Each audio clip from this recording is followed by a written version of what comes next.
যাও, গেলাম উল্টে। আমার এমন পড়ে যাবার অভ্যেস সেই ছোটবেলা থেকে। জানো, যেহেতু আমরা গ্রামে থাকি তাই আমাদের এখানে কোনো কুমোরটুলি নেই। আছে রাস্তার ধারে প্রতিমা তৈরি করার ছোট্ট একটা টিনের ঘর। আগের পার্টে তোমরা তো দেখলেই আমরা সবাই মিলে আমাদের বাড়ির ঠাকুরকে নিতে এসেছি, কারণ আজ মাঘী পূর্ণিমা, ভগবানকে আবার থানে ওঠানো হবে। প্রতিবার ঠাকুরকে নিতে আসে ভাই বাবা ওরাই সবাই মিলে, তবে এবার আমিও এসেছি কারণ খুব দেখতে ইচ্ছে করছিল আমার দেওয়া বেনারসিটা পরে মা বাবাকে কেমন লাগছে। হ্যাঁ, ওনারা আমার আরেক মা বাবা। কি অসাধারণ সুন্দর লাগছে একবার দেখো।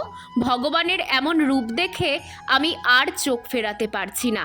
বেনারসিটাতে তোমাদের কেমন লাগলো জানিও। তো ঠাকুরকে ভ্যানে তোলা হয়ে গেছে, চলো এবার বাড়ির দিকে যাওয়া যাক। ঠাকুরকে খানিকটা এগিয়ে আমি আবার টোটোতে উঠে গেছি, আর ভাই ভগবানকে নিয়ে আসছে।